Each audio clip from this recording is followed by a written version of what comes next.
৫,০০০-এর বেশি mobile tower বন্ধ। বঙ্গোপসাগরে সৃষ্ট নিম্নচাপের কারণে দেশের বিভিন্ন অঞ্চলে বিদ্যুৎ সরবরাহ মারাত্মকভাবে ব্যাহত হয়েছে। এর সরাসরি প্রভাব পড়েছে দেশের টেলিযোগাযোগ খাতে। বিদ্যুৎ সংযোগ না থাকায় প্রায় ৫,০০০-এর বেশি মোবাইল নেটওয়ার্ক টাওয়ার বন্ধ হয়ে পড়েছে। এতে অনেক এলাকার অধিকাংশ গ্রাহকরা পর্যাপ্ত নেটওয়ার্ক সুবিধা পাচ্ছেন না।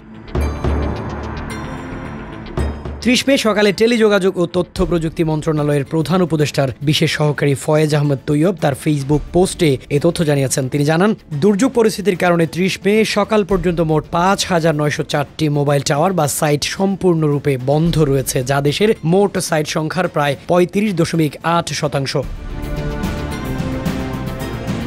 তিনি আরও বলেন, আবহাওয়ার প্রভাবে সবচেয়ে বেশি ক্ষতিগ্রস্ত হয়েছে বরিশাল, সিলেট দক্ষিণ, টাঙ্গাইল, চাঁদপুর, ময়মনসিংহ, ঢাকা উত্তর, কুমিল্লা, নোয়াখালী ও চট্টগ্রাম দক্ষিণ অঞ্চলের নেটওয়ার্ক কাঠামো। এসব এলাকায় অনেক জায়গায় মোবাইল ফোনে সিগন্যাল পাওয়া যাচ্ছে না, ইন্টারনেট একেবারেই বন্ধ।